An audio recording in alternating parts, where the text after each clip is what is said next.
¿Qué tal? ¿Cómo les va? Muy buenas tardes, bienvenidos a las noticias en esta jornada de día miércoles, donde estamos muy atentos a diversos temas que están marcando la jornada. Vamos a estar en el Congreso con una discusión hasta muy tarde de la ley Naín Retamal. Pero veamos algunas de las imágenes que deja esta mañana de día miércoles. Una que ha impactado por la rudeza es lo que ha sucedido en Antofagasta, donde el gobierno, a través de la delegación presidencial, le dio el vamos a este desalojo de una gran toma ilegal. Más de 100 estructuras fueron demolidas, por supuesto, ante la resistencia de los vecinos que de manera ilegal habían realizado esa toma en la parte alta de la ciudad de Antofagasta. También hay imágenes que impactan, que nos llegan desde países vecinos, en este caso desde Brasil, donde 4 niños murieron y otros quedaron heridos tras el ataque de un hombre con un machete. Esto ocurrió al interior de una guardería en la ciudad de Blumenau, al sur de Brasil. Por supuesto que hay impacto en todo este gigante del cono suramericano. Y aquí en Chile estamos a pocos días de la Semana Santa, son intensas las fiscalizaciones en las caletas, también en los terminales pesqueros, donde las autoridades también han entregado algunos consejos para no tener problemas en este fin de semana, donde, recordemos, hay un consumo masivo de pescados y también de mariscos en todo nuestro país. Pero vamos a comenzar en Santiago, un Santiago que además está con una temperatura bastante grata. Está medio nublado Santiago, 24 grados que se agradecen en esta primera semana del mes de abril. Comenzamos con información policial porque un grupo de vecinos destruyó y quemó carpas, además de rucos de personas en situación de calles, a quienes han responsabilizado de robar cables e incluso de realizar algunos asaltos en la comuna de San Miguel. El periodista Fabián Collao hasta ahora nos profundiza sobre este y también otras informaciones. ¿Qué tal, Fabián? Un gusto saludarte.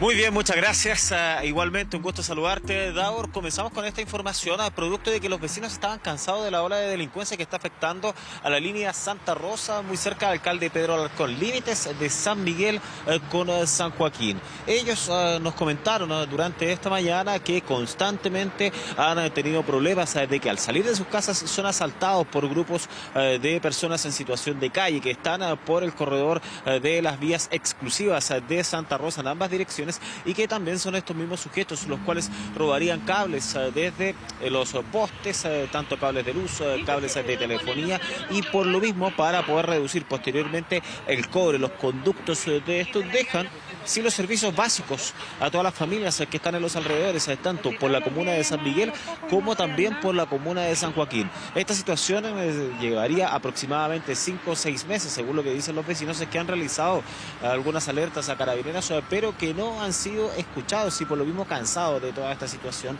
Ayer un grupo de 50 personas se reunió y fue directamente hasta uno de los rucos para poder incendiar completamente las carpas. No significa que habían personas al interior, hay que dejar de lado eso de todas maneras. Era fundamentalmente quemar los rucos.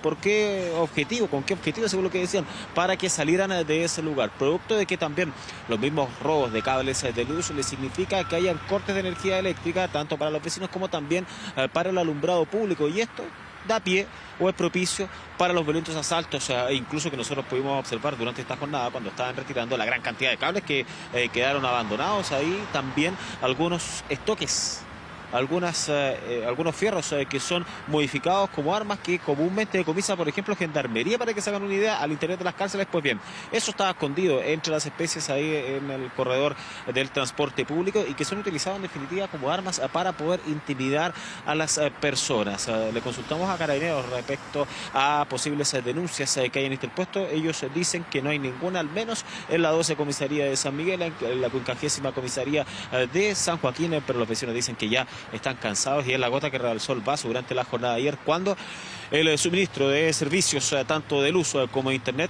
fue suspendido producto del robo de cables. Vamos a revisar impresiones por parte de los vecinos de San Miguel y San Joaquín.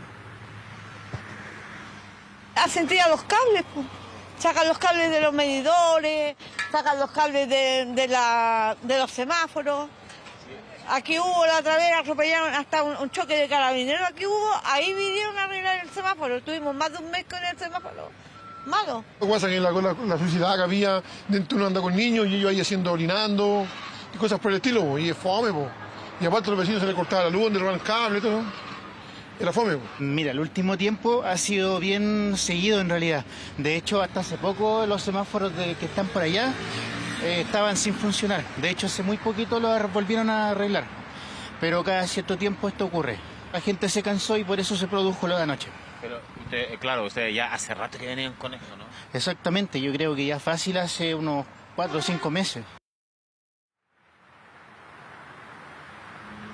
Llama la atención esta situación y sobre todo considerando cuando diversos equipos se encontraban realizando la labor de aseo, la labor de limpieza, y había gran cantidad de cables que posiblemente lo que se está investigando era parte de lo sustraído por estos sujetos en situaciones de calle que estaban residiendo en el lugar y que tenían atemorizados a los vecinos de San Joaquín y la comuna de San Miguel, que con esto lo que ocurrió esperan los vecinos de que no se acerquen más al lugar y les den un poco más de tranquilidad. De todas maneras, le consultamos durante esta mañana a las autoridades que tomar la venganza, tomar la justicia por las propias manos no es el camino correcto.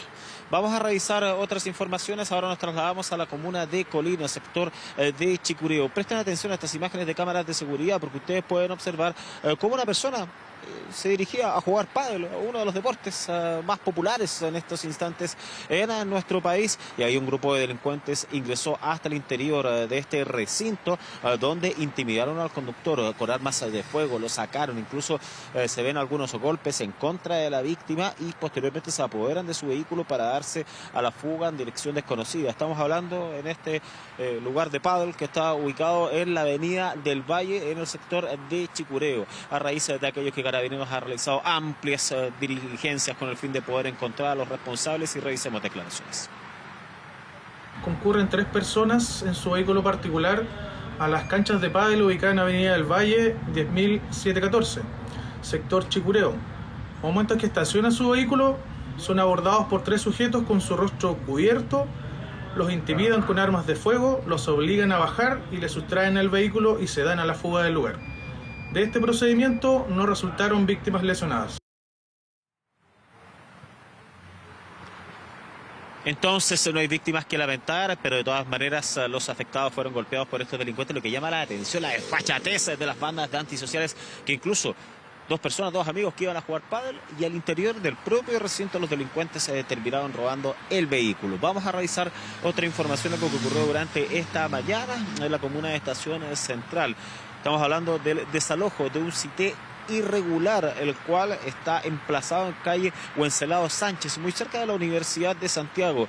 La municipalidad ya tenía en alerta más de 100 sitios, los cuales estaban funcionando de manera ilegal. Por lo mismo, y llegaron durante esta mañana con todas las órdenes necesarias, tocaron la puerta y pudieron acceder en conjunto con la Policía de Investigaciones, con el Departamento de Extranjería. Es ahí donde pieza a pieza, que era arrendada por parte de un sujeto que apareció en el lugar y que es bastante inescrupuloso, según los antecedentes que se entregaron posteriormente, pudieron verificar que había 12 personas.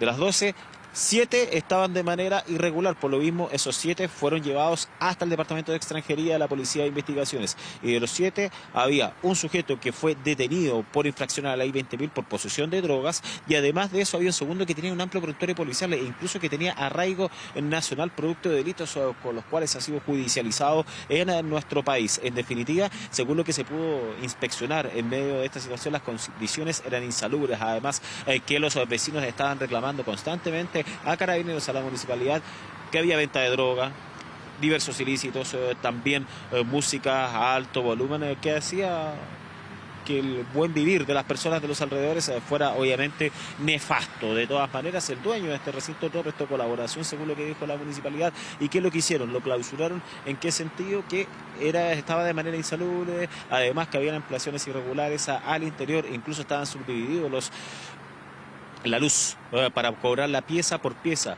Cada habitación costaba cerca de 250, 300 mil pesos aproximadamente. Obviamente una situación que está siendo analizada para que fuera denunciado este sujeto, quien salió del lugar, el dueño, un chileno, el cual tenía arrendadas las habitaciones a solamente ciudadanos venezolanos. De hecho, el propietario de este recinto es un empresario del barrio Mex y se investiga si es que estas mismas personas trabajaban para él o no. Vamos a revisar declaraciones.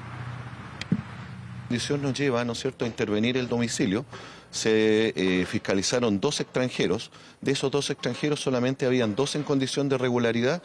Había otra cantidad que estaba en condición de ya denunciado y 7 que no tenían, ¿no es cierto?, ningún tipo de procedimiento administrativo y que habían ingresado clandestinamente al territorio nacional. Yo creo que las condiciones que acabamos de ver, que se encontraban niños, niñas y adolescentes, es algo que es inaceptable en una democracia. Queremos seguir a todos quienes sean responsables por acción o omisión y por lo tanto ya nos comentaba el municipio que a través de las informaciones que le ha podido otorgar tanto los vecinos del sector con videos, con pruebas fehacientes, se van a hacer las investigaciones, las querellas correspondientes para dar con los responsables de este hecho que no puede quedar en la impunidad. Se trataba de una vivienda colectiva en la cual estaban viviendo muchas personas en condiciones bastante indignas. Nosotros desde nuestros equipos municipales y a través de los decretos de inhabilidad que ha establecido la DOM, es que vamos a proceder a la clausura de este lugar, al desalojo. Con los niños que están viviendo acá, evaluar la condición de vulneración de derechos en la cual se encuentra para posteriormente activar los protocolos correspondientes. Es el 8º operativo de desalojo en Estación Central, los cuales han resultado en su mayoría exitosos, porque lo que explica el alcalde Felipe Muñoz es que la mayoría de los espacios que han sido recuperados no se han vuelto a retomar, que eso es importante y sobre todo en vista considerando que esto no era una toma netamente tal, sino que el propietario arrendaba, pero con valores obviamente exagerados, con condiciones infrahumanas, que independiente de la situación, de los delitos incluso que ocurrían, también había una vulneración sobre todo a los niños, a los menores de edad que residían junto a sus padres en pequeñas habitaciones donde se cobraba más de 300.000 pesos, donde toda la gente con suerte alcanzaba una cama para poder vivir, y además se investiga esta situación de, podríamos decir, una explotación por parte de este sujeto, cual es empresario del barrio Meix y que tendría trabajadores ahí, pero es algo que se está investigando de todas maneras en este desalojo de más de 12 personas, 7 de ellos inmigrantes irregulares en la comuna de Estación Central. Gracias, Fabián, por este reporte. Tú terminabas con esa información de desalojo. Vamos al norte de nuestro país con otro desalojo, porque esta mañana Carabineros efectuó un masivo desalojo al interior de una gran toma en el sector de Costa Laguna, en Antofagasta. En total, más de 100 viviendas o estructuras fueron demolidas y decenas de familias deberán ahora abandonar ese lugar. Se investiga además la venta ilegal de algunos terrenos. La periodista Ivania Echavarría está en ese lugar y nos reporta hasta ahora. ¿Qué tal, Ivania? Hola, Davor, ¿cómo estás? Muy buenas tardes. Efectivamente, tú lo decías, un gran operativo de desalojo que comenzó a eso de las 6:30 aproximadamente de esta mañana aquí en el extremo norte de la ciudad de Antofagasta. Un gran terreno propiedad de bienes nacionales que estaba siendo utilizado para levantar viviendas. Esto comenzó hace aproximadamente un mes y medio atrás. Las primeras denuncias fueron en ese momento cuando se comenzó la fiscalización. Estaba ocupado cerca de media hectárea. Sin embargo, al día de hoy, según el catastro de las autoridades, esta toma ya tendría aproximadamente 3 hectáreas.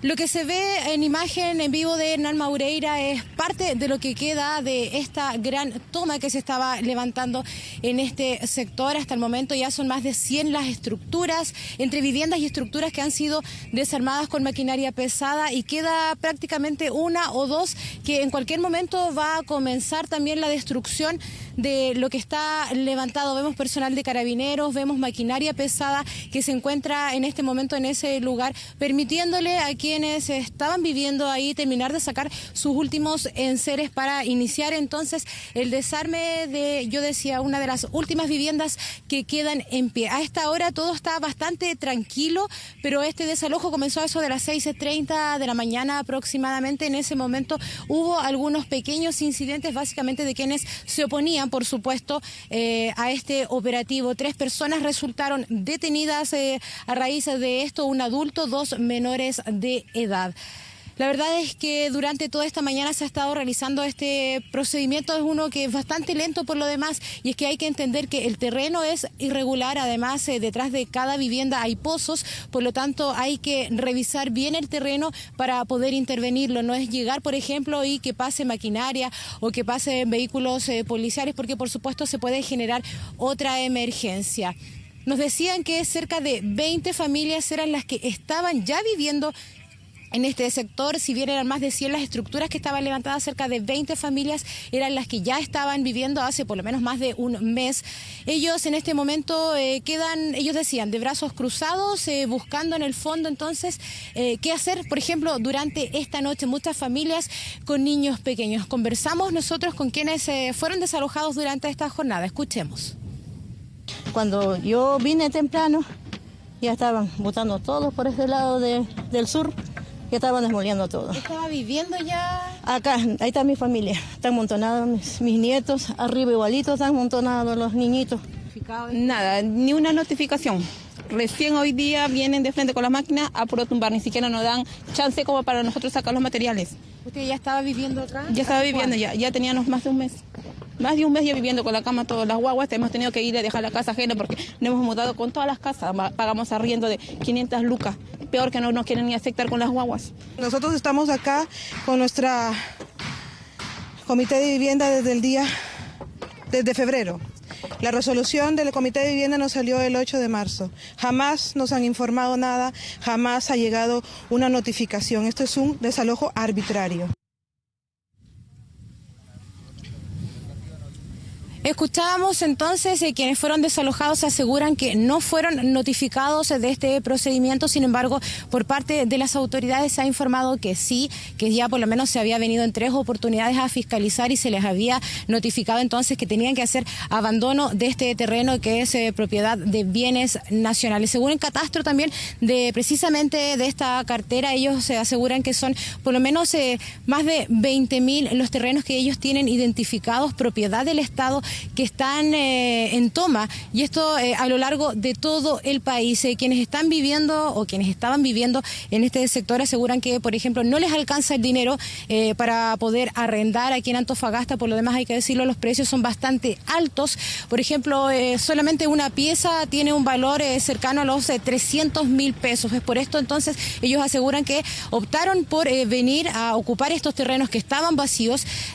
Como escuchábamos, aseguran no fueron notificados de este desalojo. Sin embargo, esto es parte del operativo de fiscalización y recuperación de terrenos de bienes nacionales. Tenemos declaraciones también de Carabineros respecto a este procedimiento. Escuchemos.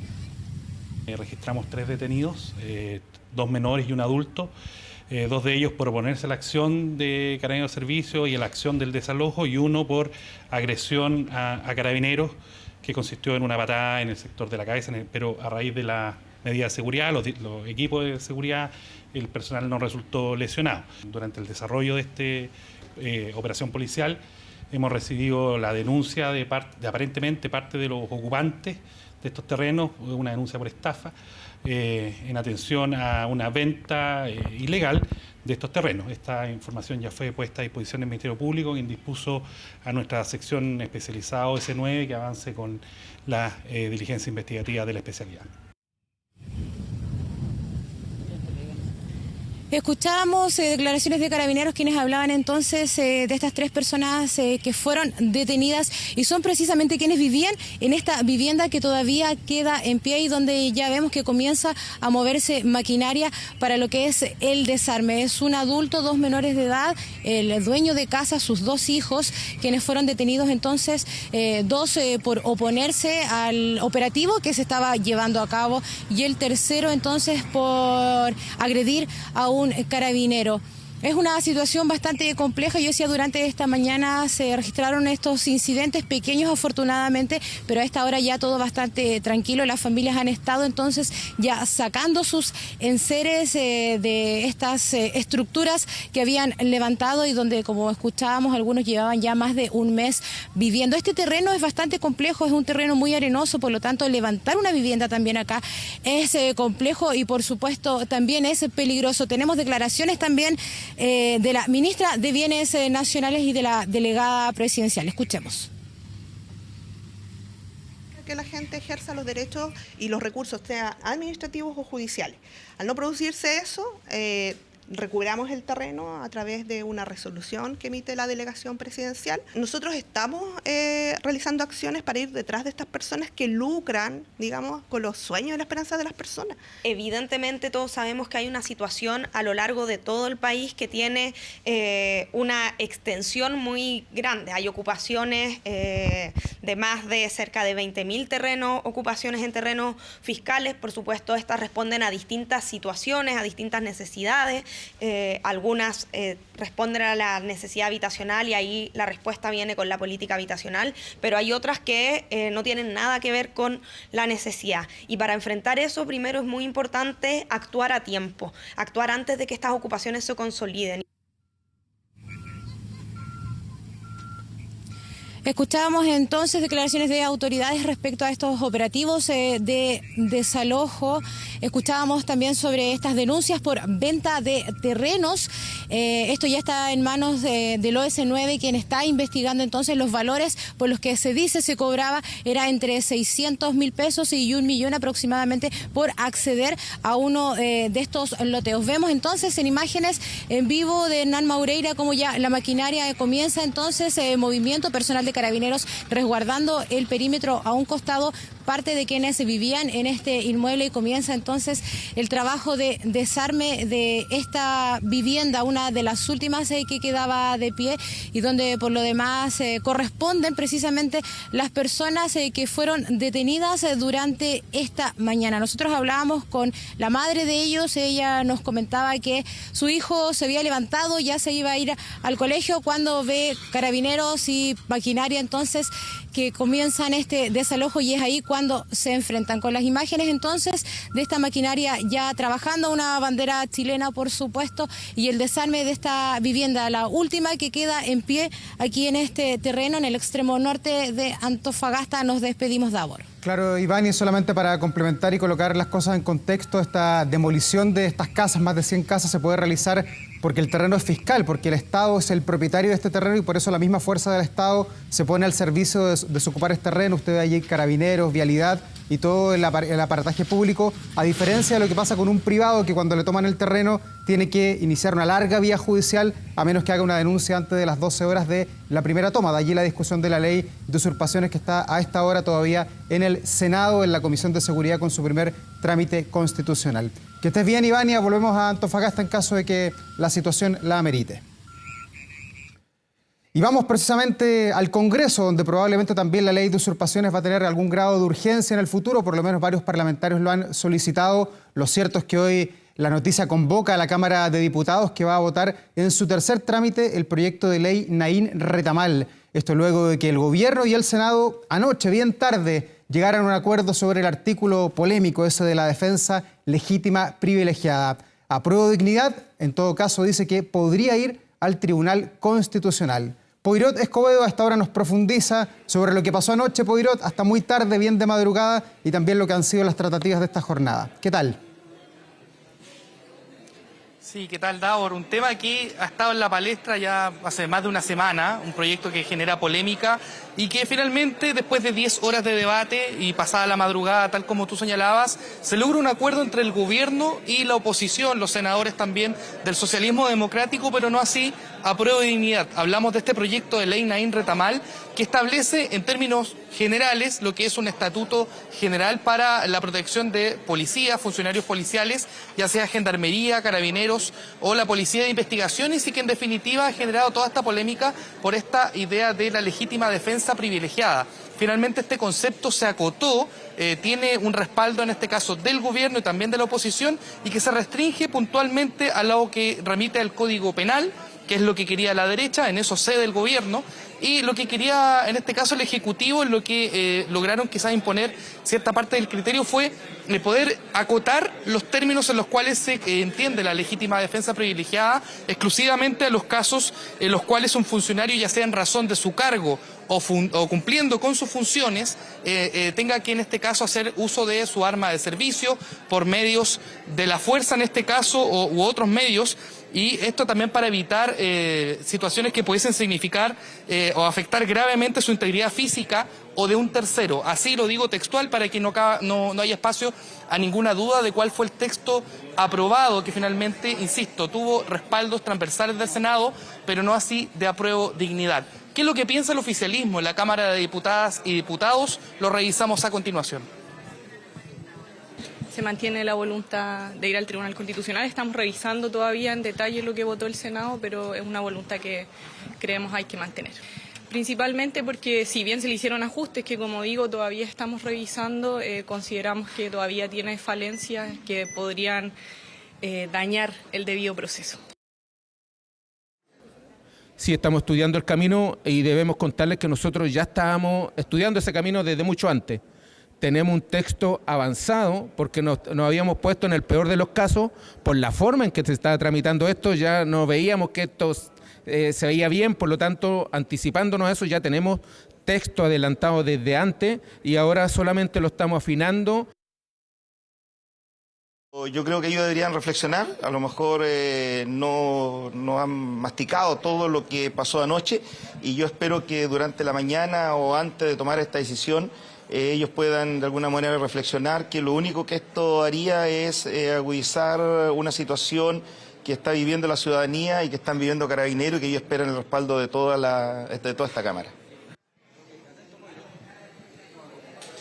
Bien, ahí se hacen patentes, quedan en evidencia las diferencias que hay dentro de las dos almas del gobierno, esta alianza de gobierno, las diferencias que hay entre Apruebo Dignidad y el socialismo democrático, puntualmente en torno a lo que es esta idea de la legítima defensa privilegiada y también otros elementos en donde hay reparos de constitucionalidad que incluso en el Senado también comparte la democracia cristiana. Eso es lo que se ha planteado esta mañana. No se descarta el camino de acudir al Tribunal Constitucional para, en este caso, plantear sus críticas, los puntos en los cuales ellos señalan que esta ley no tendría forma de aplicarse. En la otra vereda, en la oposición, la centro-derecha, los partidos de centro y también la derecha, en este caso, también hay dudas, a pesar de que hay un acuerdo transversal que viene del Senado y de que han insistido en que esto tiene que tramitarse rápido como señal política para dar un respaldo a las policías. Hay dudas en torno a algunos detalles y en ese caso incluso no descartan instar, en este caso, a una comisión mixta, algo que debe resolverse hoy a partir de las 3 de la tarde cuando se retome en la sala de la Cámara de Diputadas y Diputados. ¿Qué es lo que están analizando los parlamentarios de oposición en este caso? ¿Y qué es lo que han señalado también respecto de la voluntad de Apruebo Dignidad de acudir al Tribunal Constitucional? Lo revisamos a continuación. En relación a lo que le pasa a Apruebo Dignidad, yo entiendo que esto ha sido un vía crucis para ellos, este tipo de proyectos de seguridad. Yo los invito a resucitar, aprobando este proyecto, que no vayan al Tribunal Constitucional. A mí me parece que aquí hay que tener coherencia política durante la historia. Yo creo que quedó mal redactado el artículo 7º.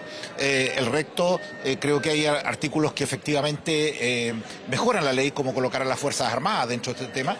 Algunos otros artículos también lo mejoran, pero el artículo 7º quedó mal redactado. No puede ser, como lo dijeron algunos medios esta mañana, que en un saqueo, ¿cierto? O una turba que se le viene encima a Carabineros no pueda utilizar sus armas.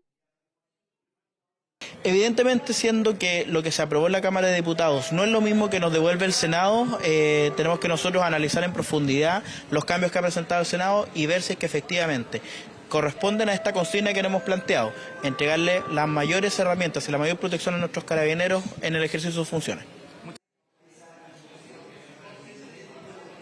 Y bien, ahí algunos reparos entonces a este proyecto de ley Naín Retamal, que insistimos, acá todas las partes tuvieron que ceder, tanto el gobierno como la oposición, pero en este caso, en la Cámara de Diputadas y Diputados, en este tercer trámite constitucional que se va a consumar durante la tarde, persisten las dudas, tanto en la izquierda como con la derecha, y en este caso hay que esperar, por cierto, si es que se avanza una comisión mixta, o si hoy día mismo incluso el proyecto pudiese despacharse para ser ley de la República de ahora. En la percepción, en lo que está en el ambiente, ¿existe esa posibilidad, esa amistad cívica de que los diputados se pongan de acuerdo antes de llegar a la sesión de la sala a las 3 de la tarde? Porque en el día de ayer veíamos a los senadores con posiciones irreconciliables que de ninguna manera iban a llegar a acuerdo, pero primó la política, primó la Cámara Alta finalmente, llegar a un acuerdo tarde, cerca de las 2 de la mañana, pero hubo acuerdo. ¿Puede pasar lo mismo en los diputados o no? Sí, en este Congreso, a pesar de las diferencias, a pesar de la dispersión que puede haber, hemos visto grandes acuerdos en materia constitucional, en materia de 40 horas últimamente, que se despachó finalmente a la sala para su tercer trámite. Ahora es de esperar que no sea la excepción. Sabemos que es un tema muy delicado que se está revisando, en este caso, lo que es el resguardo a las policías en un contexto también de una crisis de seguridad y, por lo tanto, en este momento se están desarrollando distintas reuniones, están las bancadas en sus respectivos comedores, conversando en este caso cómo van a proceder. Hasta ahora se sabe que se ve desde el punto de vista de la centro derecha que no sería muy conveniente ir a una comisión mixta toda vez que ellos mismos han instado a que este proyecto se despache rápido. Eso es un elemento. Lo otro que también se considera que tiene más que ver con el análisis político es que efectivamente se puede instar una comisión mixta para mejorar o cambiar algunos aspectos, pero dada la conformación de la comisión mixta puede que incluso quede distinto a lo que ellos están esperando y quizás lo que ya se acordó pudiese ser conveniente para todas las partes, así que hay que esperar finalmente la votación que se va a dar en los próximos minutos, a eso de las 3 de la tarde cuando parta la sala de la Cámara. Por supuesto, y estaremos en Canal 24 Horas con una cobertura de todo aquello. Gracias, Podriot, que estés muy bien. Buena jornada. Hasta pronto. La 1 de la tarde ya con 31 minutos, cambiemos de tema, dejemos la política porque se nos viene este fin de semana de 3 días, fin de semana largo. Se calcula que más de 370.000 personas saldrán de la capital solamente desde Santiago rumbo a algunos puntos del país. Los viajes que obviamente están siendo monitoreados por las autoridades del país, por carabineros, también por fiscalizadores del Ministerio de Transporte. Lo de siempre, el parabrisas, las ruedas, problemas que podrían eventualmente tener algunos buses. Sofía Carrizo a esta hora nos amplía cómo ha estado esta fiscalización. ¿Qué tal, Sofía? ¿Qué tal, Davor? ¿Cómo estás? Muy buenas tardes. Los saludo desde el terminal sur de la región metropolitana, aquí en la comuna de Estación Central, porque las autoridades se lo dijeron durante esta mañana, que se esperan que desde los distintos terminales, incluido salgan más de 9.000 buses a distintos puntos del país, en especial al litoral central y también a los que se desplazan por la Ruta 5 Sur, lo que se traduce en más de 376.000 pasajeros. Y obviamente nosotros estuvimos tomándole el pulso a cómo estaba el Terminal Sur durante esta mañana. Si bien no se han generado mayores aglomeraciones, se espera que esto ocurra principalmente el día de mañana. Algunos les preguntamos hacia dónde se dirigían, algunos hacia Chillán, otros hacia el Tabo, o como también a Vicente de Tahuatahua, entre otros. Y por lo mismo nosotros anduvimos preguntando cómo estaban los precios, al menos en este terminal. Algunos de los puestos nos decían que, por ejemplo, a Linares, bueno, esto igual depende, ojo, de la empresa y del puesto y del horario y también qué día se vaya. Al menos salía el día de hoy a Linares semicama 9.000 pesos, a Talca semicama 8.000 pesos, algunos hay que destacar. San Javier semicama 8.000 pesos, a Chillán por sobre los 20.000 pesos, a Los Ángeles por sobre los 25.000 pesos y a Temuco por sobre los 25.000 pesos. Obviamente, como te decía, esto varía y obviamente depende de la empresa. Y ojo, porque la gran pregunta, ¿quedan pasajes? Sí, pero depende obviamente de la zona y de la empresa. Algunos decían que ya no tenían pasajes, que se le habían acabado, y otros que sí quedaban, pero con el precio que yo les comentaba anteriormente. Bueno, hablamos con algunos de los pasajeros que estaban a punto ya de subirse a uno de estos buses con la maleta y los bolsos en manos, algunos solos, otros en familia, que nos dijeron en torno a los precios. Los invito a revisar sus declaraciones de inmediato. 7.000 pesos hasta San Vicente cada pasaje. ¿Y qué le pareció a usted? Caro. Sí, caro. Lo compré ayer yo, un día antes de viajar. Ya, lo que pasa es que estaban baratos. La semana pasada en Puerto Montt estaban a 40.000 pesos, a 38.000 pesos a Santiago. ¿Ya? Pero anteayer los vi que bajaron, estaban a 16, 17.000 pesos. Lo compré con una semana de anticipación. Ya. Porque como yo no me puedo valer por sí sola, así que me tienen que venir a dejar, entonces lo compro antes, para no encontrarme después sin pasaje. Bueno, ahí teníamos la percepción de los pasajeros. Algunos los encontraban muy caros, otros decían que estaba de forma normal a lo que cuesta día a día, ¿no? Bueno, a propósito de esta alta afluencia que ya se espera que salgan desde los terminales de la región metropolitana, las autoridades de transporte anunciaron el día de hoy que van a intensificar las fiscalizaciones tanto a los buses interurbanos como a los rurales, todo esto para ir en este marco de este fin de semana largo. La autoridad señalaba que iban a revisar lo mismo que de siempre, de cada año, tal como tú lo comentabas, Davor, los parabrisas, las luces, los neumáticos que estén en buen estado, que los cinturones de seguridad estén correctamente, y no solamente eso, no solamente el bus, sino que también a los conductores, que estos tengan los papeles al día y obviamente que se estén respetando sus horas de descanso, que recordemos no pueden superar las 5 horas. Y no solamente eso, ponga atención a la gente que está a punto de viajar por este fin de semana largo, sino que estos controles también se va a realizar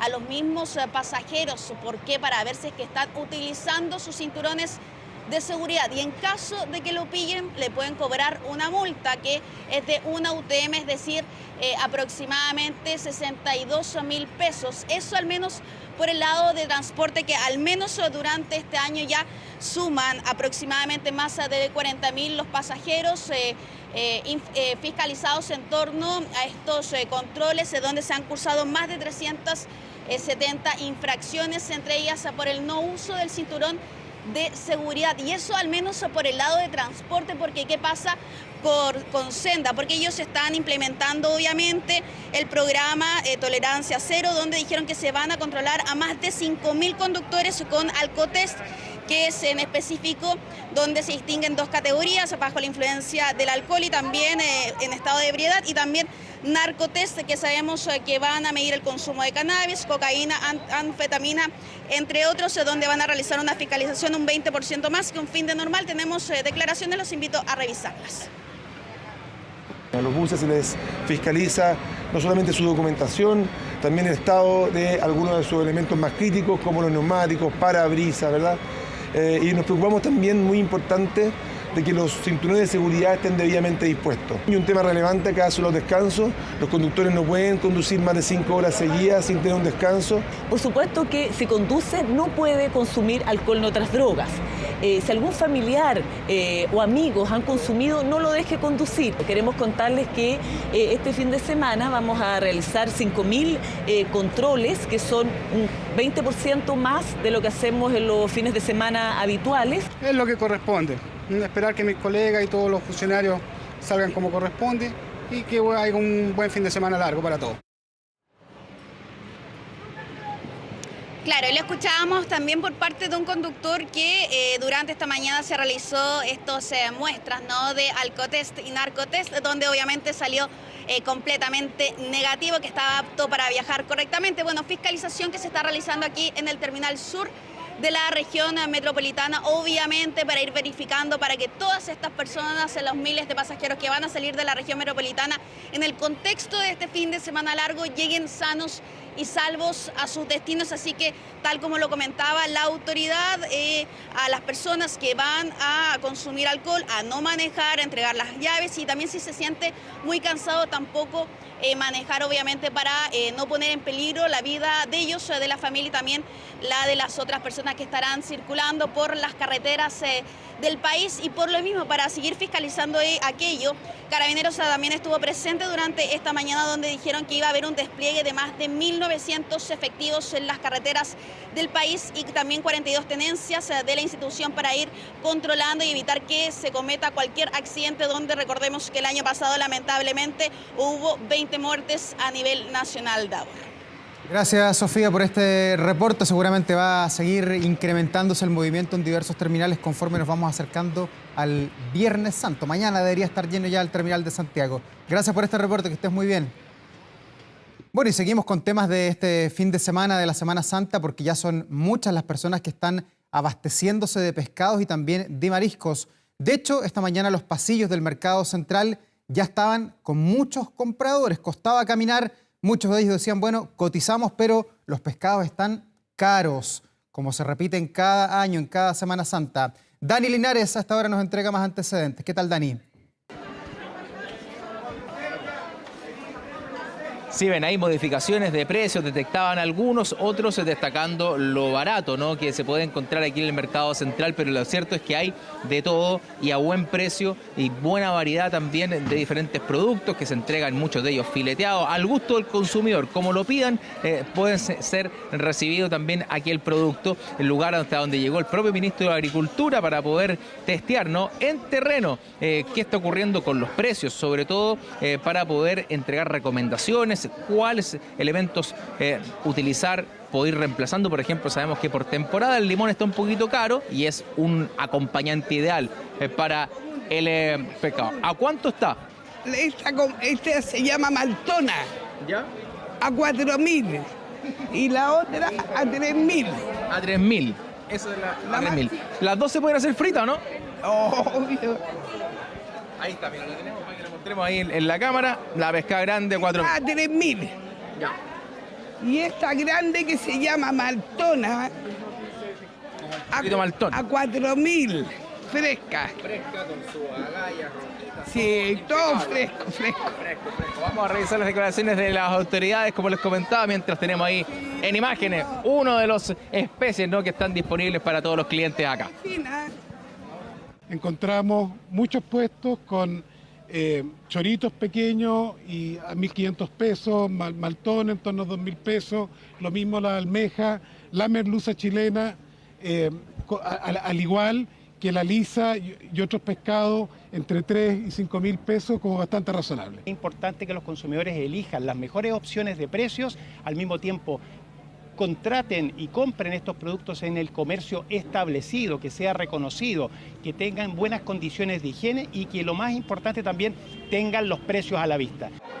Sí, movimiento incesante a esta hora en el mercado central, uno de los lugares icónicos de la región metropolitana para poder abastecerse de pescados y mariscos. Esto es la antesala de las celebraciones de la Semana Santa. Lo que más buscan, por cierto, todos los clientes son buenos precios y además de eso, que los productos estén frescos y que no haya ningún tipo de problemas adicionales para este fin de semana. Y es por eso que las recomendaciones de la autoridad han sido bien claras para poder comprar en los comercios establecidos y así evitar cualquier tipo de problemas a la salud durante este fin de semana largo. Ahí ustedes pueden ver los pescados frescos, instalados, listos para poder ser vendidos a todos los comensales que están preparando algunos platos, buscando alternativas. Algunos han ya evidenciado modificaciones de precio, quienes vienen habitualmente aquí al mercado, pero sí reconocen que este es uno de los puntos más económicos para comprar pescados y mariscos de la región metropolitana y es por eso que así lo prefieren. Y ustedes ven cómo está el movimiento a esta hora de la tarde,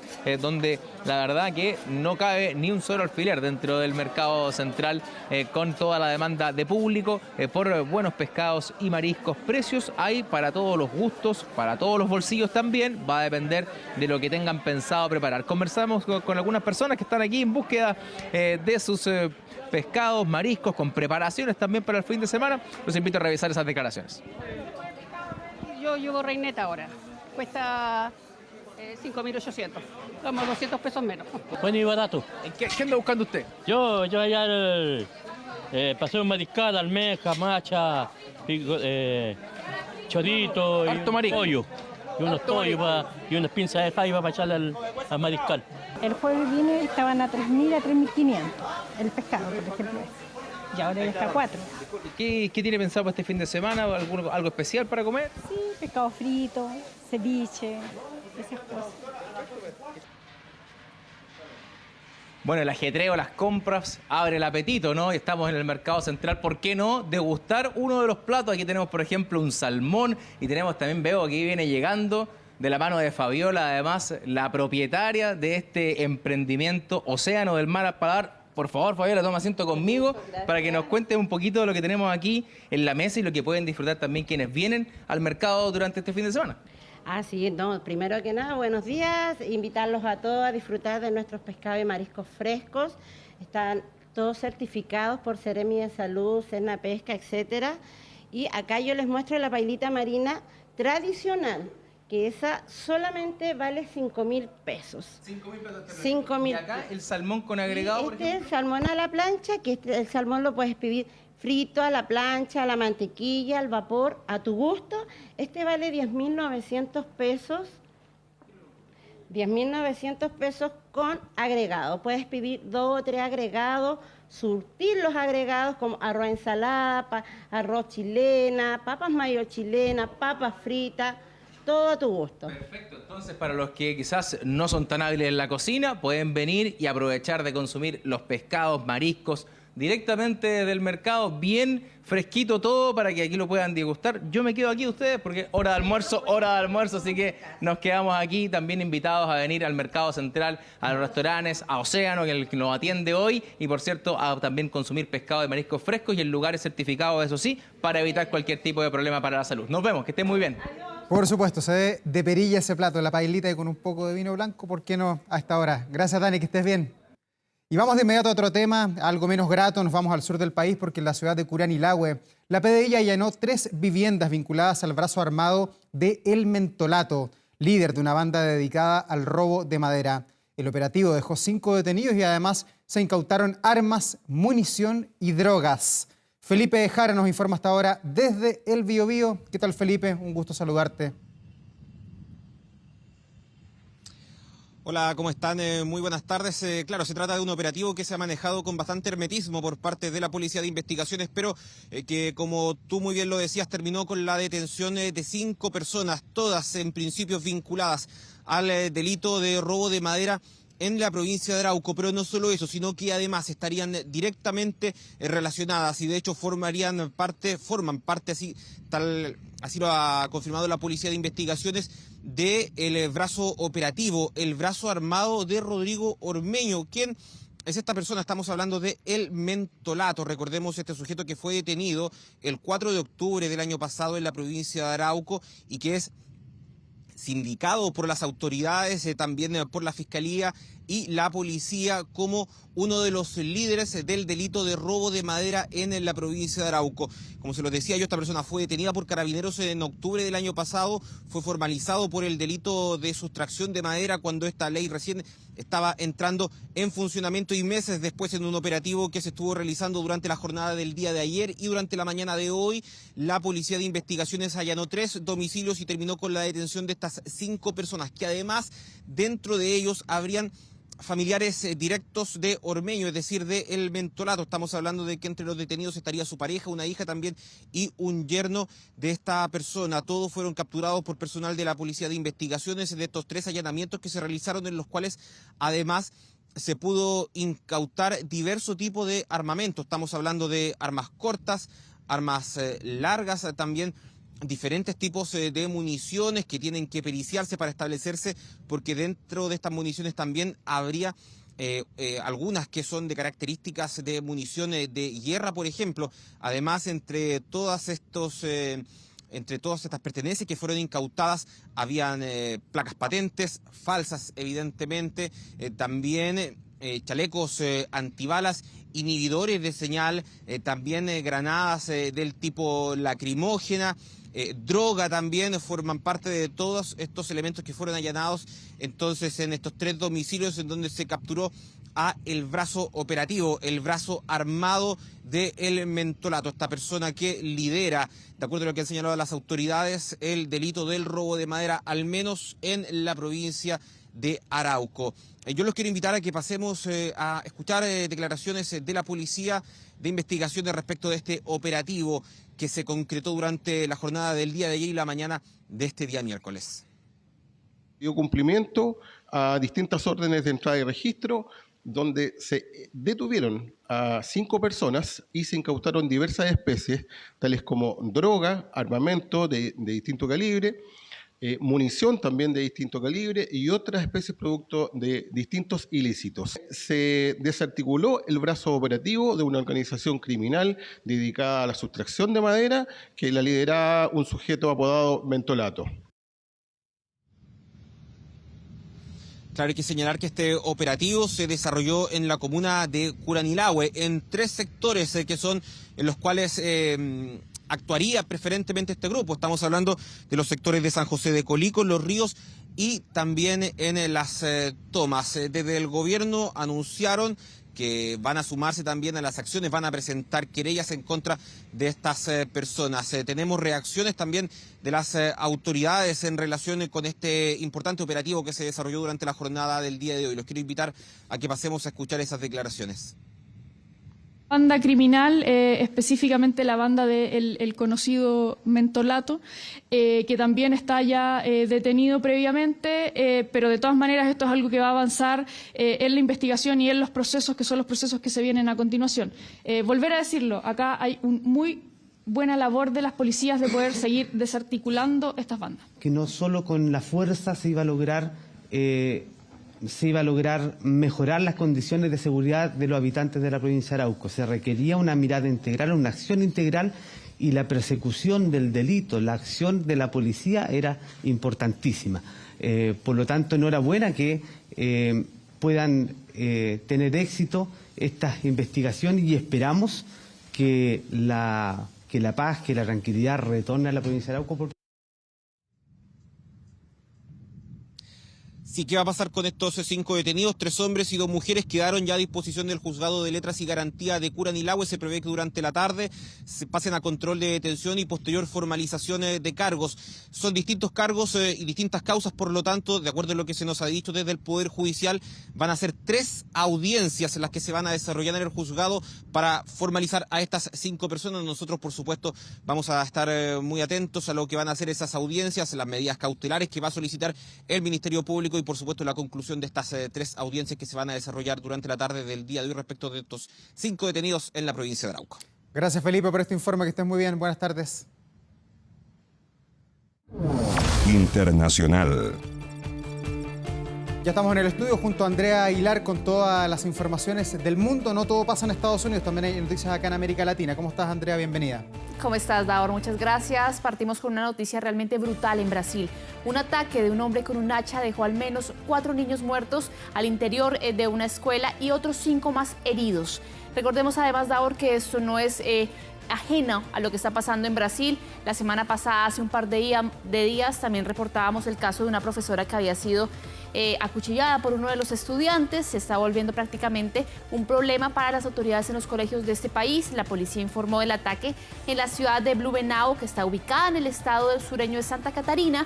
Un hombre de 25 años ingresó hasta esta guardería con un hacha. Ahí terminó con la vida de 4 pequeños entre los 4 y los 7 años de edad. Además, el hombre hirió a otros 4 menores que fueron trasladados a hospitales de la región. Hay al menos uno de ellos que se encuentra en estado grave en estos momentos. Andrea, ¿y se sabe por qué este hombre tuvo esta motivación de ingresar? ¿Mató a algún niño que él conocía o es alguien que pasó y entró? Realmente todavía todo es muy preliminar. Lo que sí ha habido es una reunión por parte del gobierno del presidente Luis Ignacio Lula da Silva con el Ministerio de Justicia, porque como te mencionaba, realmente es una problemática lo que está sucediendo en los colegios de Brasil, que son obviamente víctimas de este tipo de violencia. Hemos visto al menos desde 2011 una decena de tiroteos o de ataques. Todavía al menos las motivaciones de este hombre que ya fue detenido no se conocen, no se sabe qué fue lo que lo motivó a perpetrar un crimen tan brutal. La policía del Estado, o la policía militar del Estado mejor, confirmó que el atacante abandonó el lugar caminando. Luego de eso se entregó a las fuerzas de seguridad y el presidente Lula comentó el ataque obviamente en Twitter, lo calificó como una monstruosidad, un acto de odio, de cobardía, que obviamente despertó también el sentimiento de muchos políticos en Brasil para tratar de dilucidar qué fue lo que pudo haber motivado a un joven de 25 años a cometer una masacre de este tipo. Vamos obviamente a estar muy pendientes de lo que pueda suceder más adelante. Da escalofrío escuchar esta noticia. 4 niños, dijiste. 4 niños entre los 4 y los 7 años. O sea, realmente una brutalidad, un atentado a la vida, al mundo, finalmente. Completamente. Incluso habían muchos testimonios dramáticos de las profesoras que decían cómo pudieron resguardar a otros pequeñitos que estaban en esa guardería, metiéndolos al baño cuando se dieron cuenta que efectivamente este hombre había ingresado, había trepado por una de las paredes de esta guardería para finalmente perpetrar este crimen, del cual se desconocen de momento las motivaciones. Seguimos hablando siempre en materia internacional. Nos vamos hasta ahora para Estados Unidos, donde un tornado que azotó el sureste de Missouri ha causado realmente una destrucción vasta, ha dejado varias víctimas. De momento no se sabe el número exacto porque es información también preliminar que se ha conocido en las últimas horas, pero a juzgar por las imágenes que han ido llegando a través de las agencias, se ve que el daño es bastante extenso y que ese tornado es parte además de ese sistema de tormentas extremas que ha generado varios tornados en el centro de Estados Unidos mientras está avanzando en estos momentos hacia el este del país. Recordemos que son lluvias, que son vientos, que es este fenómeno del tornado además que ya ha azotado distintas áreas de Iowa, de Illinois, de Michigan, también en las últimas horas. Y en Missouri, este último estaba afectado por los tornados. Las autoridades dijeron que hay al menos bastantes heridos y también se habla de múltiples muertos. Un número exacto que de momento se desconoce porque están llegando todavía las informaciones de las zonas afectadas, en donde además se ha perdido la energía, se ha perdido las comunicaciones. Y recordemos que en estos momentos hay millones de personas en Estados Unidos que están justamente bajo la advertencia por estas tormentas. Y seguimos en Estados Unidos, pero ahora dándole seguimiento a la noticia política que tuvimos ayer con la acusación del expresidente Donald Trump. Finalmente, después de que sucedió todo eso que nosotros les contamos ayer, frente a esta acusación histórica por pagos ilegales a una actriz porno, él, como vemos en imágenes, prácticamente hizo un mitin de campaña en su residencia de Mar-a-Lago, estuvo rodeado por su familia, por muchos seguidores, en donde, lejos de hacer algún mea culpa por todos los 34 cargos, de los cuales además se declaró no culpable, lo que hizo fue arremeter en contra... Su campaña anoche. Lanzó la campaña. Sí. Literalmente podríamos titular este evento del expresidente Trump de esa forma, porque finalmente él se dedica a hacer un discurso muy desafiante y contradice todo lo que pidieron en la audiencia que no hiciera. El juez Juan Merchan le dijo que evitara los ataques a los jueces, a los abogados, a los fiscales que están ahí, sobre todo en sus redes sociales, que, a decir verdad, además, en las últimas horas ha hecho un comunicado agradeciendo la forma en la que lo trataron los policías, los funcionarios de las cortes, que fueron muy amables con él. Recordemos que él también tenía una reacción o una relación mejor bien cercana con los sindicatos de policías de Nueva York, con en general los trabajadores de esos lugares. Y finalmente lo que el expresidente dijo era que todo era una caza de brujas, lo único que quieren es torpedearle su camino hacia las elecciones del próximo año. Vamos a repasar parte de las declaraciones que entregaba en las últimas horas desde la Florida. Ahora somos una nación en decadencia, en declive. Y ahora estos lunáticos de la izquierda radical quieren interferir con nuestras elecciones usando la aplicación de la ley. No podemos permitir que eso suceda. Pero, habiendo dicho todo esto y con una nube muy oscura sobre nuestro amado país,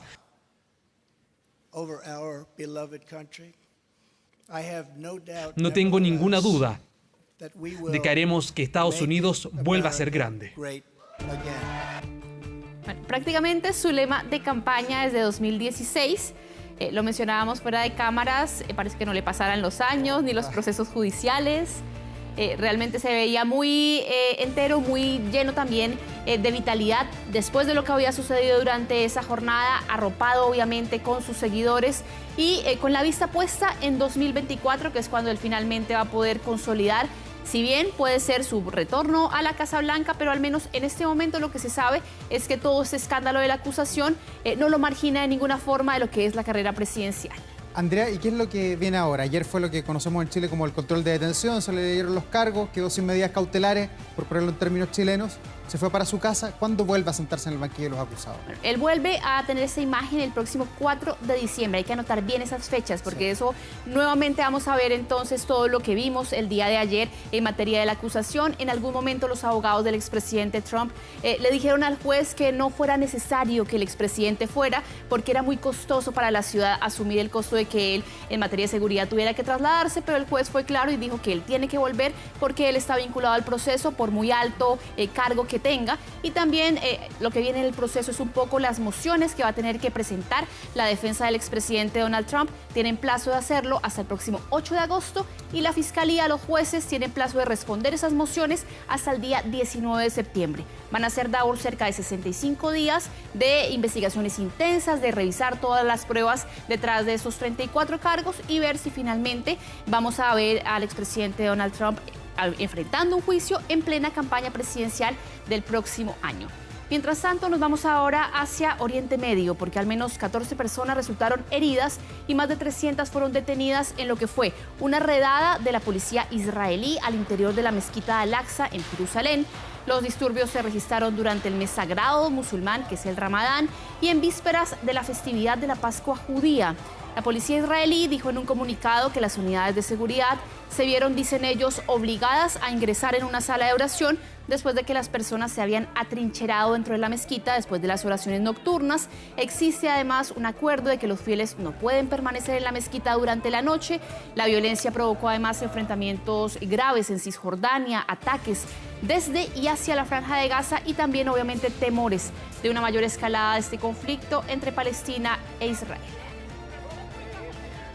Y a esta hora nos vamos para Europa, en donde en Italia el ex primer ministro Silvio Berlusconi se encuentra hospitalizado luego de presentar una insuficiencia respiratoria. Está bastante complicado de salud Berlusconi, porque recordemos que ha tenido ya bastantes caídas en su salud en las últimas semanas. El fundador del partido político Forza Italia fue ingresado en cuidados intensivos en el Hospital San Rafael de Milán, donde ya había sido internado por una semana el pasado 30 de marzo, se había sometido a algunos controles médicos, según habían dicho fuentes cercanas, y si bien se encuentra de momento estable, Berlusconi ya tiene 86 años, había presentado además otros problemas de salud, y el político tiene un marcapasos desde el año 2006, en 2020 ya había pasado 10 días en este mismo centro médico que vemos en imágenes, internado en ese momento por coronavirus, por lo cual la prensa italiana y la prensa europea está bastante pendiente de lo que pueda suceder con el ex primer ministro italiano. Otro que no envejece, 86 años.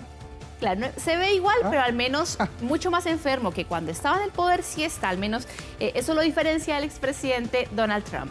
Y veamos ahora una imagen impactante que nos llega desde Nueva York, porque las cámaras de seguridad lograron captar el momento exacto en el que este impresionante rayo golpea en un edificio más alto de Nueva York. Imágenes de AirCam que muestran cuando este enorme rayo cayó en la parte superior del One World Trade Center el sábado, que es el día de una tormenta eléctrica severa, azotó la ciudad estadounidense, y la aguja de rascacielos suele ser alcanzada normalmente por rayos, lo que permite proteger el entorno. Con 541 metros de altura, recordemos, es el punto más alto de la ciudad, y hubo obviamente varios informes de fuertes vientos, de lluvia, de truenos en todo Nueva York, que dejan obviamente esta imagen muy impactante que fue captada por una cámara de seguridad.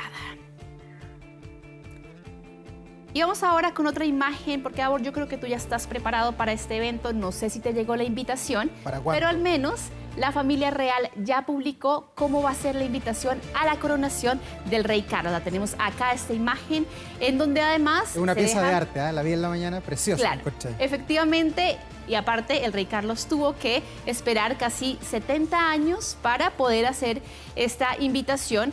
Recordemos además que este primer vistazo de la invitación a la coronación del rey Carlos muestra el uso oficial de Reina Camila. Es la primera vez Queen Camila. Exactamente, hablamos ya no de reina consorte siquiera, sino de reina Cuesta decir, Camila. Uno está pegado como en Queen Elizabeth. Completamente. Queen Camila como que... Y aparte de eso, la invitación ilustrada fue enviada a unas 2.000 personas invitadas en la coronación el próximo 6 de mayo, impresa en el papel reciclado. Muestra que la ceremonia marcará un cambio en el título de Camila. También lo reflejó años, obviamente, de campaña ambiental del monarca. La obra muestra además la figura folclórica del hombre verde. Según el Palacio de Buckingham, es un símbolo de la primavera, renacimiento que celebra el nuevo reinado. Todavía no está muy claro si Harry y Meghan van a asistir a esta ceremonia. Se sabe obviamente que va a estar dirigida a jefes de Estado. Al menos 2.000 personas van a poder asistir, en comparación con las cerca de 8.000 que tuvo la coronación de su madre, la reina Isabel, hace ya bastantes décadas. Yo la encontré preciosa. Muy linda. Gustó porque aparte en un papel bonito, papel cuché y todo. Bueno, ¿Te gustaría que te habría llegado esa invitación o no? Sí, a lo mejor me llegó, hay que revisar el email de TV. Hay que revisar el mail para ver si estamos invitados a la coronación del rey Carlos. Y vamos a seguir, Davor, en España con un prácticamente es un escándalo que se ha tomado este país durante los últimos días, tiene que ver con esta actriz española, con Ana Obregón, porque ella se convirtió en madre a sus 68 años a través de la gestación subrogada, a lo que es obviamente ilegal en España, pero todo obviamente aumentó todo el tema del escándalo porque reveló que la menor en realidad es su nieta biológica. Recordemos que el hijo de ella había muerto hace un par de años de cáncer y según ella, el último deseo de su hijo había sido tener una hija y ella obviamente acudió a Estados Unidos para poder hacer esto realidad. La prensa española está vuelta loca con este tema porque dicen que obviamente ella es una persona primero muy mayor para tener una responsabilidad como una guaguita y aparte porque en esa entrevista que estamos viendo en la revista Hola, ella deja abierta la puerta a que le puedan dar un hermanito, lo cual obviamente ha generado todavía más escándalo en la prensa española, en donde recordemos en España todo el tema de la gestación subrogada primero es ilegal. Y además de eso habla de que hay una cosificación de las mujeres, de que no se respetan los derechos de las personas en este sentido. Y recordemos además que ella, dice que la pequeña va a ser llamada Ana Lequio Obregón para cumplir esa última voluntad de su hijo Alex, quien murió tras una larga batalla contra el cáncer a los 27 años. Obregón agregó además que el nacimiento de su nieta se pudo realizar gracias a las muestras de esperma de Alex que él había guardado en el marco de lo que había sido este tratamiento contra el cáncer para poder dejar algo de descendencia. Obviamente ha sido un tema muy discutido por la prensa española, sobre todo por la prensa también en Europa. Y la actriz no descartó la posibilidad de tener en el futuro más nietos y de darle entonces un hermanito a esta pequeña. Sí, esto ha generado un debate mundial, incluso acá en Chile ha habido debate a través de los diarios, cartas al director, autoridades públicas que también se han pronunciado. Sí, realmente, el debate está abierto. Finalmente ella decía que era algo personal, que ella podía hacer con su dinero lo que quisiera y que finalmente era lo que quería su hijo. Y recordemos que ella también ha pasado por una multitud de escándalos, pero sobre todo la muerte de su hijo a los 27 años fue un golpe muy fuerte para ella y por eso ha tenido obviamente todos los focos de la prensa española sobre esta, que ha sido una de las noticias de esta semana. Y veamos ahora, Davor, cómo están celebrando los animalitos la Pascua, porque ya se viene. Llegó el conejo. Todo el tema de los huevitos para esconderlos a los niños, todo eso. Pero en el Zoológico de Londres también los huevitos no son solo para los niños, también son para los cachorros, para todos los monos, los tigres, las suricatas que disfrutaron de esa... Están buscando el conejo, yo creo, más que los huevitos. No, el conejo no, Davor, el huevito. Huevos de Pascua del Zoológico de Londres. Con la llegada de la primavera, pues los trabajadores del establecimiento encontraron esa oportunidad para alegrar a los animales, mucho más puestos, obviamente buscando la comida que hay al interior de esos huevitos de colores, también hechos de cartón, llenos de golosinas, apropiadas para cada uno de los residentes de este zoológico, adorables cachorros de 9 meses de tigre de Sumatra, que ya los que veíamos anteriormente, que además se encuentran en peligro de extinción, esas suricatas que estamos viendo también en imágenes, y otra serie de animales también estuvieron muy pendientes de lo que eran los huevitos de Pascua. Sin embargo, quienes se llevaron la mayor sorpresa fueron obviamente las suricatas, con huevos rellenos de decenas de grillos en su interior. Simpático, Lindas imágenes, Andrea. Gracias por estas noticias internacionales de todo un poco. Aprovechemos estas imágenes. Creo que es lo más lindo de todo lo que repasamos entre tanta tragedia y dolor, sobre todo en Brasil. Aprovechemos estas imágenes de la primera aproximación del conejito. Vamos a la pausa y ya volvemos de inmediato con más noticias.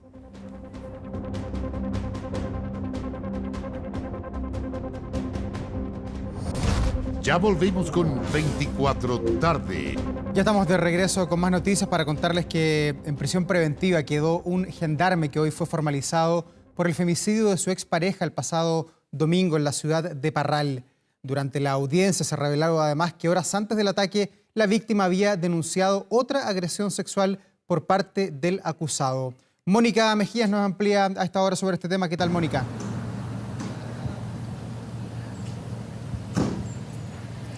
Sí, buenas tardes. Y es un caso que sigue generando conmoción debido a los detalles que se han ido conociendo mediante el transcurso de las horas.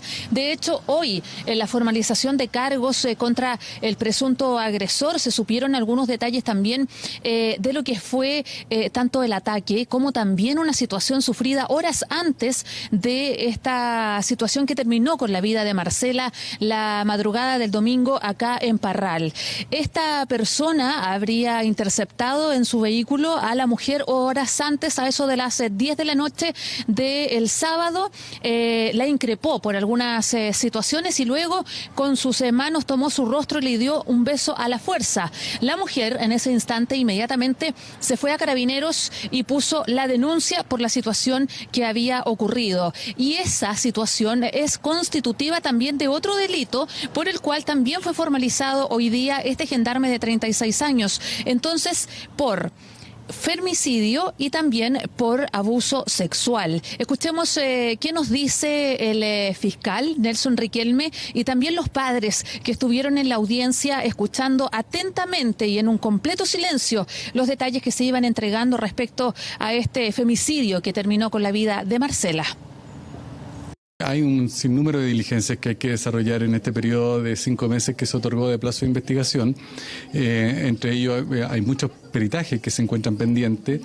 También, como usted señala, lo que dice relación con los tráficos de llamadas, las llamadas que podían haber existido entre ellos horas antes para efecto de tener mayor claridad de la dinámica y de cómo se fueron suscitando estos hechos. Yo lo que quiero, una pena, que lo castiguen como debe ser y eso. Quiero justicia para mi hija porque él destruyó una familia y dejó una pequeña sin su padre, sin su madre y al final si ellos salen libres van a seguir matando mujeres. Eso es lo que queremos nosotros, justicia, que pague lo máximo, que pierda, si quieren que pierda la pega, no, nosotros lo que queremos es justicia. En prisión preventiva finalmente quedó el imputado durante los 5 meses siguientes, que es el plazo para la investigación, donde se espera ingresar a la carpeta investigativa las pericias realizadas al teléfono celular y también el tráfico de llamadas entre ambos. Esas son una de las tantas pericias que se van a ingresar, como ya le decía, a la investigación, que en los próximos 5 meses ya debería tener algunos resultados. ¿Dónde va a cumplir la prisión preventiva este hombre de 36 años? En el Centro de Cumplimiento Penitenciario de Cauquenes, hasta donde se había mantenido hoy día en la detención ampliada. Una información que por supuesto les estaremos entregando con más detalles, los que vayan surgiendo durante el transcurso de estos días desde Parral, en la región del Maule. Por supuesto, Mónica, muchas gracias por este contacto, que estés muy bien. Buenas tardes. Las 2:17, vamos a la pausa brevemente. A la vuelta seguimos con más noticias acá en la pantalla de TVN. Tu bolsillo. Claro, estamos de vuelta con Economía, una semana muy noticiosa. Se sabía que hoy en la mañana el Banco Central entregaba una suerte de ruta, la carta de navegación para lo que viene hacia adelante en el país. De eso y más vamos a conversar de inmediato con el periodista Felipe Gallegos. ¿Qué tal, Felipe? Bienvenido. ¿Cómo te va, Davor? Muy buenas tardes. Claro, la carta de navegación, la hoja de ruta de la economía chilena, porque se entrega cada 3 meses y en ella el Banco Central nos entrega un estado del arte. ¿Cómo estamos? ¿Cómo está la economía chilena? Y este es el primer IPOM, el informe de política monetaria que conocemos durante este año, con una buena noticia y también con una muy mala. Partamos justamente revisando... A ver cómo viene la mano. ¿Cómo viene la mano en materia económica? Esa es la pregunta. ¿Cómo se viene la economía este año? Eso respondió justamente el Banco Central con este informe de política monetaria. Y esta es la primera buena noticia. Bueno, la cifra de crecimiento de todas maneras es muy baja, pero de alguna manera abre la puerta al Banco Central a que no tengamos recesión este año. El rango de crecimiento de este 2023 va a ser entre menos 0,5% y más 0,5%. Pero de todas maneras seguimos siendo uno de los países que menos va a crecer en todo el mundo. Sin duda, vamos a ser uno de los países con menos crecimiento de América Latina, pero se abre la puerta a que no tengamos recesión económica este año. ¿Y por qué es una buena noticia? Porque este es el panorama que planteaba el Banco Central en el mes de diciembre. Menos 1,75 y menos 0,75%. O sea, en diciembre el Banco Central decía que sí o sí la economía chilena iba a entrar en recesión durante el 2023. Hoy día ese panorama cambia. Si bien la cifra sigue siendo un crecimiento leve, podemos tener incluso una cifra positiva. El rango oscila entre menos 0,5 y más 0,5%. ¿Y en 3 meses qué cambió para que cambie el panorama? Mejoró la situación internacional, también hay más certidumbre a nivel interno. Básicamente eso, son dos de las variables que han incidido, ¿no? en este cambio de perspectiva que plantea el Banco Central. Vamos a la mala noticia, porque la inflación lamentablemente va a seguir golpeando los bolsillos de las familias chilenas. Veámoslo en la siguiente gráfica. Lo dice en toda su letra el Banco Central. La inflación va a ser más persistente de lo que ellos habían proyectado en diciembre. Va a ser un fenómeno que nos va a seguir acompañando durante gran parte de este año. De hecho, la inflación promedio de este año va a ser 7,9%. Más ya está en 11.3 por ahí. Acumulada en los 12 meses. Claro. Acumulada en los 12 meses. En diciembre ellos esperaban que fuera 6,6, o sea, sube de alguna manera el rango de inflación que espera el Banco Central respecto a todo este año. Y este dato también es bien llamativo, el que viene en la siguiente gráfica. El 3%, que es la meta que tiene el Banco Central, recién lo vamos a alcanzar en diciembre del 2024. O sea, quedan todo este año y todo el otro año. Tal cual.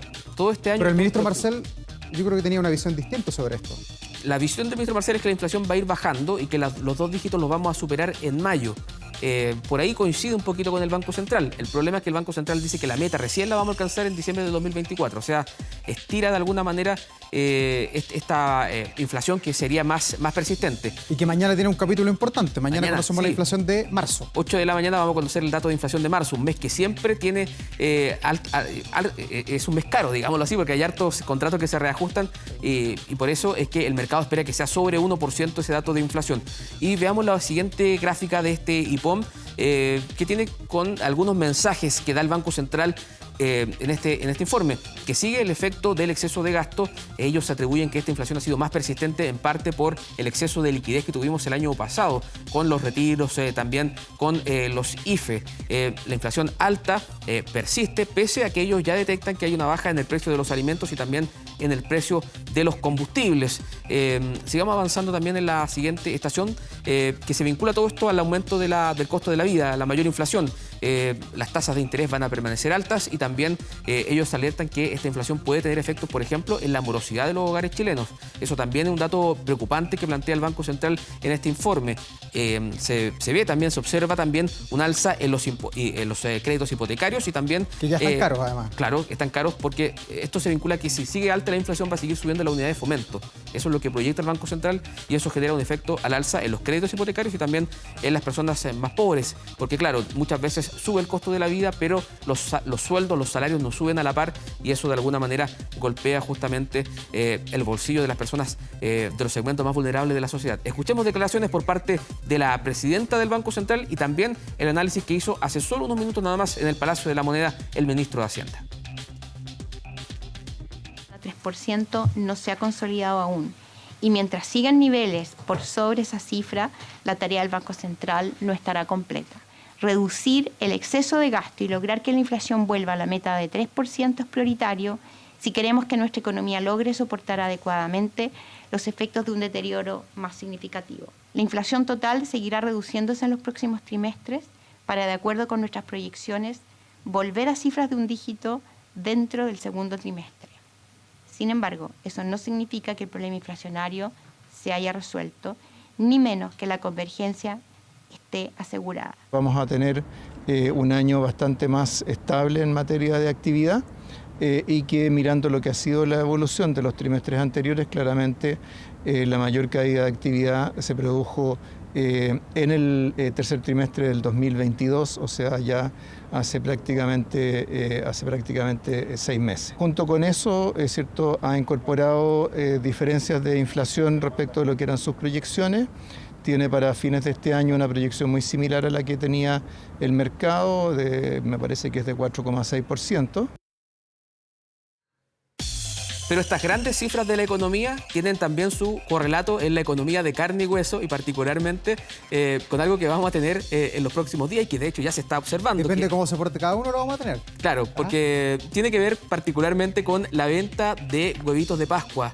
El conejito también sufre con la inflación, dice el GC, porque claro, hoy día conocemos cifras de que tienen que ver, que lo realiza una consultora que se llama Kantar, que hace diversos estudios de mercado y le preguntó a la gente cómo ve el panorama para la compra de huevitos de Pascua. Veámoslo en la siguiente gráfica. Un 37% de los chilenos dice que va a comprar menos huevitos este año debido a la inflación, porque están más caros y va a hacer un ajuste en el gasto en huevitos de Pascua. Un 37% de los chilenos dice que va a hacer justamente esta conducta de consumo. ¿Cuánto van a gastar en promedio los chilenos en huevitos de Pascua? Ese dato es bien llamativo, 9.669 pesos. Casi 10 luquitas. Casi 10 lucas, casi 10.000 pesos van a comprar. Acá no hay aguinaldo para la fiesta del conejo. No hay aguinaldo para esta Semana Santa, pero ese es el gasto promedio. Y veamos justamente la siguiente estación que tiene que ver con el gasto justamente de las familias para esta Pascua del conejo. 10% menos de 3.990 2.990 pesos. Aquí se sitúa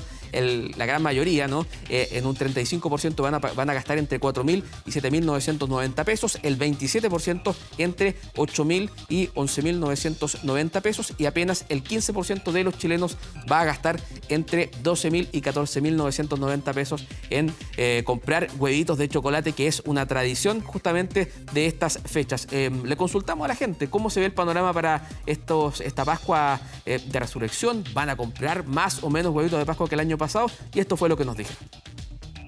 Han subido el tema, yo creo que de la inflación, entonces yo creo que menos esta vez. Subió bastante de los huevitos, bueno, de todo en realidad. Sí, quizás compremos menos que otro año. Por ejemplo, un libro, quizás que ahora como está todo más caro, quizás puedo reemplazar, ya no compraría la misma cantidad de antes. Está más caro, está todo más caro, pero no por eso los niños no tienen la culpa, hay que esforzarse más, ¿no?